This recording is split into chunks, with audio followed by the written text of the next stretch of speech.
Next academic year ప్రతి సంవత్సరం కూడా నేను దీన్ని కొనసాగిస్తానని చెప్పి మాట ఇచ్చారు.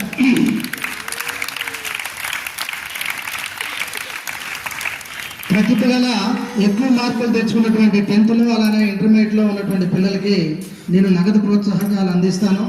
అలానే పాఠశాల మౌలిక వసతులు అభివృద్ధి చేయడం కోసం 1 లక్ష రూపాయలు ఇస్తానని చెప్పి ఆయన చెప్పి వచ్చే విద్యా సంవత్సరం ప్రారంభం కాకముందే ఆ అమౌంట్ని రిలీజ్ చేసి చాలా కార్యక్రమాలు పెయింటింగ్స్ అని నేమ్ బోర్డు చూసారుగా, ఈ పక్కన నేమ్ బోర్డు దగ్గర నుంచి బీరువాల దగ్గర నుంచి పెయింటింగ్స్ కలర్స్ ప్రతిదీ కూడా ఆయన చేయించడం నిజంగా వారి దాతృత్వానికి నిదర్శనం.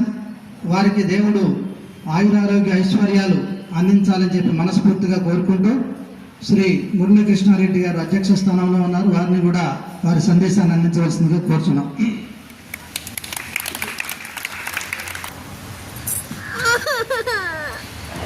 మరి ఒక పాఠశాలను కానీ ఒక సంస్థను కానీ నడపాలంటే చాలా ఆర్థిక వనరులు డబ్బులు కావాలి, అవునా? గవర్నమెంట్ కొంత సహాయం చేస్తుంది. కానీ ఇంత పెద్ద పాఠశాలను మరి రన్ చేయాలంటే ఎప్పుడు ఏ సమస్య వస్తుందో తెలియదు. హఠాత్తుగా మోటార్ ఆగిపోతాం, హఠాత్తుగా ఆర్ఓ ప్లాంట్లో ప్రాబ్లం వస్తుంది, హఠాత్తుగా బాత్రూంలో వాటర్ రావడం లేదు సార్ అంట, ఫ్యాన్ తిరగడం లేదు సార్ అంట. ఫస్ట్లో మనం జూన్లో రాగానే చాలా ఇబ్బంది పడ్డాం. చాలా మంది నాకు కంప్లైంట్ చేశారు, సార్ మా ఫ్యాన్ తిరగడం లేదు. మరి నేను చేపియాలంటే చాలా ఉంది. మరి నేను కూడా ఒక ఉద్యోగిని, నేను సొంత డబ్బులు కొంత పెట్టా కానీ అది ఎంతకంటే పెట్టలేను. అప్పుడు మనకి ఒక దేవుళ్ళగా ఎవరు కనపడ్డారు? కరుణామయ తాతయ్య. నేను చేస్తాను, నా మనవరాళ్ళు వీళ్ళందరూ చదువుకుంటున్నారు, వీళ్ళందరూ చదువుకొని గొప్ప ఉన్నత స్థానానికి వెళ్ళాలి. ఇది ఒక పుణ్యభూమి. ఎందుకని అక్కడ చూడండి ఒకసారి బొమ్మలు, కొమ్మా సీతారామయ్య గారి చిత్రం ఉందా లేదా అక్కడ? ఆ రోజుల్లో ఆయన స్వాతంత్ర సమరయోధుడు అండి. మరి ఎంత ముందు చూపు చూడండి. ఈ పాఠశాలకు కావాల్సిన విరాళం ఇచ్చి ఈ పాఠశాలలో మరి ఫ్యూచర్లో ఎంతమంది చదువుకొని గొప్పవాళ్ళు, ఇక్కడ చదువుకున్న వాళ్ళందరూ చాలా చాలా గొప్పవాళ్ళు అయ్యారు. మీకు ఇంకో విషయం తెలుసా? మన కరుణామయ్య గారి భార్య ఉన్నారు కదా, సతీమణి, ఆమె కూడా ఇక్కడే చదివారు. మరి మీకు ఈ పాఠశాల సహాయం చేయడానికి అదొక కారణం. నా భార్య ఇక్కడ చదువుకున్నారు కాబట్టి నేను ఈ పాఠశాల మరి ఏదో చేయాలని ఆమె ముందు మనసులో కోరిక. అది మీరు వేరే వేరే గుళ్ళుకీలను గోపురానికి దానం కాదు, అసలు నడుస్తున్న పాఠశాలకి ఎప్పుడైనా సరే చూడండి, చాలా మంది ఎక్కువ మంది సంపాదించిన వాళ్ళు ఏం చేస్తారు? గుడులకి, గోపురాలకి, మసీదులకి, చర్చిలకి ఇస్తారు. 10th బ్యాచ్ అండి ఇక్కడ.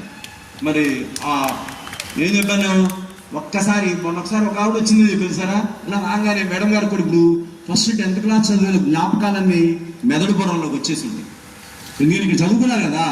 ఇప్పుడు నేనేనండి, నేను చదువుకున్న స్కూల్, నేను మా ఊరు నందివాడ చదువుకున్నాను. గుడివాడ దగ్గర నందివాడ హై స్కూల్ దగ్గరికి అలా రోడ్డు వెళ్తుంటే నాకు ఒక్కసారి మేము 8th క్లాస్లో ఇలా క్యారేజ్ బట్టికి వెళ్దాం అవన్నీ గుర్తొస్తాయి నాకు. మా అమ్మ క్యారేజ్ కట్టించేది గోధులు, అది పట్టుకెళ్ళేవాడిని. బాటిల్ కూడా ఉండేది, వాటర్ బాటిల్, అలా నడుచుకుంటూ వెళ్ళిపోయేవాడు. ఈ రోడ్డు వెళ్ళేవాడిని. నేను ఆ కాలంలో నీళ్ళు తాగేవాడిని. నేను భోజనం చేసిన తర్వాత అవన్నీ అలా గుర్తొస్తాయి నాకు. ఆ స్కూల్ పక్క నుంచి అలా వెళ్తుంటే ఆ స్కూల్లో జరిగిన సంఘటనలన్నీ ఒకసారి రీల్ లాగా వచ్చేసి మీరైనా అంతే. రేపు జీవితంలో ఎంత ఉన్నత స్థానానికి ఇలా పక్క నుంచి వెళ్తున్నారు, ఈ రోడ్డు వెళ్తున్నారు విజయవాడకి ఎలా నడిపోటు. ఈ స్కూల్లో నేను చదువుకున్నాను, వాళ్ళని 8th క్లాస్ చదువుకునేటప్పుడు టీచర్స్ అలా చెప్పారు నాకు, అందువల్ల నేను ఇంత గొప్ప స్థానానికి వచ్చాను అనేది మైండ్లో వచ్చి అలా వస్తాయి మాట, ఆ జ్ఞాపకాలు దొంతాను. అందుకనే మనం ఏం చేస్తున్నాం, మనం చదువుకున్న స్కూలు అంటే పాఠశాలలో ఇక్కడ మనుషులు చదువుకునే దేవాలయం, మనుషులు ఉండే దేవాలయం. ఈ దేవాలయాన్ని సహాయం చేసేవాళ్ళు దేవుడితో సమానం. గుడికి గోపురానికి ఇచ్చేవాళ్ళు కాదు, మసీదులకు ఇచ్చేవాళ్ళు కాదు. జస్ట్ అదేంటి, ఒక మనం మనసులో అనుకున్న భావం. ఇక్కడ అసలు ఏంటి, దేవుడిని ఎక్కడ చూడాలి మనం? మన ఎదుటి మనుషులని దేవుడిని చూడాలి. మనిషి బాధపడదంటే వదిలేసేసి మనం అంటే నేను అలా మాట్లాడుతున్నాను తప్పుగా అనుకోమాకండి. గుడికి గోపురాలకి మసీదులకి చర్చలకు పోవడం కూడా తప్పే ఒక విధంగా చెప్పాలంటే. అంటే మీ మనసులో మంచి ఆలోచన, మంచి ప్రవర్తన పెరగాలనే ఉద్దేశంతో చెప్తున్నాను. తోటి మనిషికి సహాయపడడం అనేది గొప్ప మానవతావాదం, అదే దైవ కార్యం. అది గుర్తుపెట్టుకోండి. అది మరి ఇక్కడ మనకి మనిషి రూపంలో ఉన్న దేవుడు ఎవరు? కరుణామయ తాతయ్య, అవునా కదా? మనకి ప్రతి అవసరం తీస్తున్నారు. ఇక్కడ 1000 మంది పిల్లల యొక్క అవసరాన్ని మరి తీరుస్తున్నాడు ఆయన. తీర్చి మీ అందరూ బాగా చదువుకోవాలి, వృత్తిలోకి రావాలి అనే ఉద్దేశంతో మంచి మనసుతో మరి మనస్ఫూర్తిగా మన పాఠశాలకు వచ్చి ఇంత సహాయం చేస్తున్నారు. కాబట్టి మరి ఆ భగవంతుని ఆశీస్సులు వాళ్ళ ఫ్యామిలీకి ఉండాలి. ప్లస్ ఆయన యొక్క ఆశీస్సులు మీ అందరి మీద ప్రసరించి మీ అందరూ కూడా జీవితంలో ఉన్నత స్థానానికి వెళ్ళాలి. అందువైనా మరి ఆ దృష్టిలో పెట్టుకోండి, చదువుకోండి. మంచి భవిష్యత్తు అనేది మన చేతుల్లోనే ఉంది. మనం ఎలా ఆలోచిస్తే అలా అవుతుంది మన భవిష్యత్తు. మన చదువు రాదు అనుకుంటే రాదు, వస్తుంది అనుకుంటే వస్తుంది. అది డీప్ థింకింగ్ ఉండాలి మనకి. మరి ఆ దృష్టిలో పెట్టుకొని అందరూ కూడా మీరు ఈ సమ్మర్ హాలిడేస్ని యూటిలైజ్ చేసుకొని చక్కగా మీలో ఉన్న వీక్నెస్ సరి చేసుకొని నెక్స్ట్ ఇయర్ మంచి పెర్ఫార్మెన్స్ చదువులో. ఓకే, మరి ప్రోగ్రామ్ మరి జరిపిస్తారు శ్రీనివాస్ గారు. జాగ్రత్తగా ప్రోగ్రామ్ ఎలా జరుగుతుంది అనేది అబ్జర్వ్ చేయండి. ఎక్కడ ఎలా స్పందించాలో అలాగే స్పందించండి. ఓకేనా? Thank you sir. మా శ్రీలాస్య ఉందా? లాస్య స్త్రీనా శ్రీలాస్య? అభివృద్ధి కార్యక్రమాలన్నీ లాస్యకి ఎంతవరకు గుర్తున్నాయో 1 by 1 చెప్పాలి.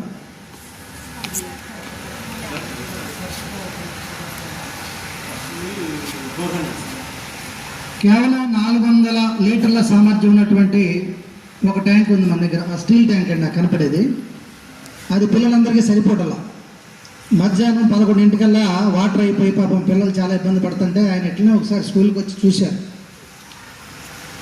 ఇమీడియట్గా 2వ రోజే ఆ RO ప్లాంట్ వాళ్ళని పిలిపించడం, మళ్ళీ సేమ్ అంత కెపాసిటీ ఉన్నదాన్ని మళ్ళీ 2వ దాన్ని ఆ పక్కన ఏర్పాటు చేశారు. అంటే దాదాపు ఇప్పుడు ఒక 1000 లీటర్స్ కెపాసిటీ ఉంది. ఏ రోజు ఆ రోజు నుంచి ఈ రోజు దాకా వాటర్ స్కేర్సిటీ లేదు, ఇబ్బంది లేదు. మన వరదలు వచ్చినప్పుడు వరద బాధితులందరికీ కూడా ఇక్కడ షెల్టర్ ఇస్తే ఎంత ఆహ్లాదంగా వాళ్ళు ఆ ఆపత్కర పరిస్థితి ఎదుర్కొన్నారంటే రూములన్నింటిలో కూడా ఫ్యాన్లు ఉన్నాయి, లైట్లు ఉన్నాయి, తాగడానికి నీళ్లు ఉన్నాయి. చాలా హ్యాపీగా ఫీల్ అయ్యి ఆ ఇబ్బందికర పరిస్థితుల్లో కూడా వాళ్ళు ఈయన్ని స్మరించుకొని వెళ్ళినటువంటి సందర్భాలు. నేను చెప్పే కంటే కూడా మన పిల్లలు అమ్మ అన్ని నీకు గుర్తుపోయినా నువ్వు కొన్ని చెప్పు, మిగతాది మళ్ళీ అమ్మాయి చెప్తుంది. తాతగారు ఏమేం చేశారనేది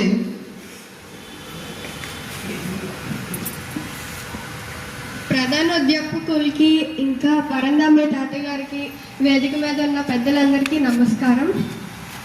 పరంధామయ్య తాతగారు RO ప్లాంట్ చేయించారు, ఫ్యాన్స్ లైట్స్ రిపేర్ చేయించారు, ఇంకా విండోస్ అవి ప్రాబ్లం ఉంటే అది కూడా రిపేర్ చేయించారు. అక్కడ మోటార్ ఒకటి రిపేర్ చేయించారు, కొత్తది పెట్టించారు.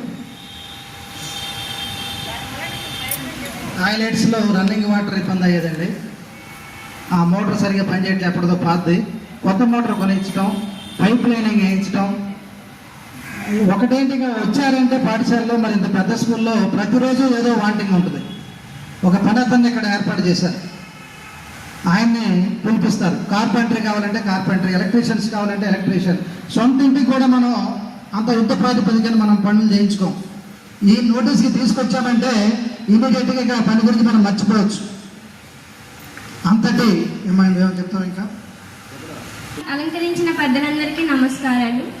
పరంధామయ్య తాతగారు మన స్కూల్కి ఎంతో చేశారు. డ్రింకింగ్ వాటర్ సప్లై అందించారు, అలాగే ట్యాప్ వాటర్ని కూడా బాగు చేపించారు. ఇంతకుముందు డ్రింకింగ్ వాటర్ సరిగ్గా ఉండేవి కాదు, అందుకే 2 బాటిల్స్ తెచ్చుకునేవాళ్ళు. కానీ ఇప్పుడు అందరు ఇక్కడే తాగుతున్నాం. వాష్రూమ్స్ కూడా వాటర్ క్లీన్గా ఉంచారు అండ్ ఆడుకోవడానికి కొన్ని వస్తువులు కూడా ఇచ్చారు. ప్రతి ఇయర్ అకాడమిక్ ఇయర్ పరంగా 10th స్టూడెంట్స్ టాపర్స్కి 30,000, ఫస్ట్ సెకండ్ థర్డ్ ర్యాంకర్స్కి ప్రైజ్ మనీ ఇస్తున్నారు. అలా ఇవ్వడం ద్వారా నెక్స్ట్ ఇయర్ వాళ్ళు ఇంకా వాళ్ళకి ఎంకరేజ్మెంట్గా ఉండిద్ది. వాళ్ళు కూడా బాగా చదివి ప్రైజ్ తీసుకోవాలన్న ఆనందంగా ఉంటారు. స్కూల్లో నేమ్ బోర్డ్స్, గ్రీన్ బోర్డ్స్ కూడా పెట్టించారు. ప్రతి క్లాస్ ముందు గ్రీన్ బోర్డ్స్ మరియు వాల్ పెయింటింగ్స్ కూడా తాతగారు మన కోసం చేపించారు. అలాగే ట్రీస్ని కూడా క్లీన్గా, సరౌండింగ్స్ క్లీన్గా ఉండాలని ఎప్పటికప్పుడు ట్రీస్ని కూడా నీట్గా చేపిస్తున్నారు. Thank you. పిల్లలు ఆడుకోవడానికి క్రీడా సామగ్రి పాప చెప్పినట్లు, అలానే NMMS మెటీరియల్ మేము కూడా చాలా మర్చిపోయాం. చాలా విషయాలైనా 7గురికి 30 మందికి ఆయన ఇచ్చారు వడ్డీలో. 30 మంది పిల్లల్ని మనం ప్రిపేర్ చేస్తే 7గురికి ఏటా 15,000 రూపాయల స్కాలర్షిప్ వచ్చింది. వాళ్ళకు కూడా ఆ మెటీరియల్ సప్లై చేయడంలో ఆయన ఆర్థిక సహాయం అందించారు. ఇట్లా కీర్తిశేషులు గరికపాటి భోషయ్య గారు, శ్రీమతి సీతారామమ్మ దంపతుల కుమారుడు శ్రీ దేశపతి గారుల జ్ఞాపకార్థం, శ్రీ గరికపాటి పరందామయ్య గారు, శ్రీమతి విజయలక్ష్మి దంపతుల విరాళాలు ఇప్పటివరకు మేము చెప్పిన ఆరో ప్లాంట్ని దాని యొక్క సామర్థ్యాన్ని పెంచడం కానివ్వండి, మోటార్ సరిగా లేకపోతే పాత మోటార్ తీసేసి కొత్త motor, running water pipe lines కానివ్వండి, ప్రతి క్లాస్ రూమ్లో విద్యుదీకరణ, పాత స్విచ్ బోర్డులు, కరెంటు లైనింగ్ సరిగా లేకపోతే ఎక్కడైతే లేదో అక్కడంతా ఎలక్ట్రీషియన్ పిలిపించి ఒక టీం అంతా వచ్చారు. ఒక రోజు ఒక 20-30 మంది వర్కర్స్ వచ్చి ప్రతి క్లాస్ రూమ్లో ఫ్యాన్లు, లైట్లు, స్విచ్ బోర్డులు అవన్నీ చేసి వెళ్ళడం వల్ల ఆ ఇబ్బంది లేకుండా ఈరోజు గ్రూప్ 1 లాంటి ఎగ్జామ్స్, నీట్ లాంటి ఎగ్జామ్స్ మన స్కూల్లో వస్తున్నారంటే అధికారులు ఈ పరీక్షా కేంద్రం ఎంచుకోవడంలో వాళ్ళు ఏ ఇబ్బంది లేదని చెప్పి గుర్తించారు. అలానే క్రీడా సామాగ్రి, ఎన్ఎంఎంఎస్ మెటీరియల్ కానివ్వండి, పిల్లల్ని అనునిత్యం ఒక కుటుంబంలో మా మనవరాలని చెప్పి సంబోధిస్తూ వాళ్ళకి ఏది కావాలని చెప్పి అంటే అది ఇమీడియట్గా అరేంజ్ చేస్తున్నటువంటి ఆ దంపతులిద్దరిని భగవంతుడు ఆయురారోగ్య ఐశ్వర్యాలు అందించి వాళ్ళకి మంచి జరిగేలా ఉండాలని చెప్పి మా విద్యా కుటుంబం తరఫున కోరుకుంటూ